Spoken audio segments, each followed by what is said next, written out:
আজকে আমি ঘুমাতে যাব। তো চলো একসাথে রেডি হওয়া যাক। এখন বাজে রাত 1:27। আমি জাস্ট কিছুক্ষণ আগেই অনুষ্ঠান বাড়ি থেকে এলাম আর এখন আমি বিশাল টায়ার্ড হয়ে পড়েছি। ও মাই গড!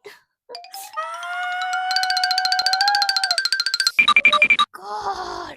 আমার চোখের পাতাগুলো আছে তো? চোখে লাগছে। 3 ঘন্টা ধরেই মেকআপটা করেছিলাম। 3 সেকেন্ডের মধ্যে এটাকে রিমুভ করে দিচ্ছি আমি। এই শীতকালে সবথেকে বিরক্তিকর ব্যাপার হচ্ছে ঘুরে থেকে এসে মেকআপ রিমুভ করে স্কিন কেয়ার করা। এই কিছুদিন তো এই ল্যাদ খাওয়ার জন্য আমি মেকআপ রিমুভই করছিলাম না। সেই কারণে আমার পুরো ফেসে পিম্পল ভর্তি হয়ে যাচ্ছিল।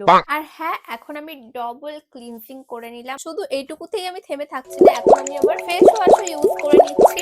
1 2 3। আমাকে কারা কল করেছে দেখো। কেমন আছো? এখানে সুমি, কৃষাণা, রিয়া সবাই আছে।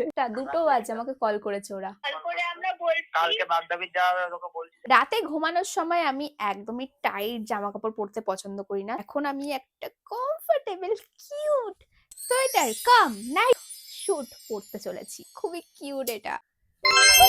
খুবই কমফোর্টেবল এটা। শীতের রাতে পরে ঘুমানোর জন্য একদম perfect night sweet. Night cream.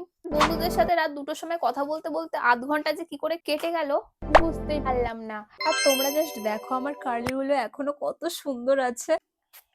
And ব্যাস আমি কিন্তু পুরো রেডি। গাইস, এই সুন্দর সোয়েটার কাম নাইট স্যুটটা আমি মিশো থেকে খুবই অ্যাফোর্ডেবল প্রাইসে পারচেজ করেছি। এর লিংক কিন্তু আমি অলরেডি কমেন্টে দিয়ে দিয়েছি, চেক করতে একদমই ভুলো না। আর এখন 2টো বেজে গেছে। কালকে সকালবেলা আবারও একটা নতুন ট্রিপ শুরু হতে চলেছে। চলো এখন আমি ঘুমাতে গেলাম। দেখা হচ্ছে তোমাদের সাথে নেক্সট ভিডিওতে। টাটা।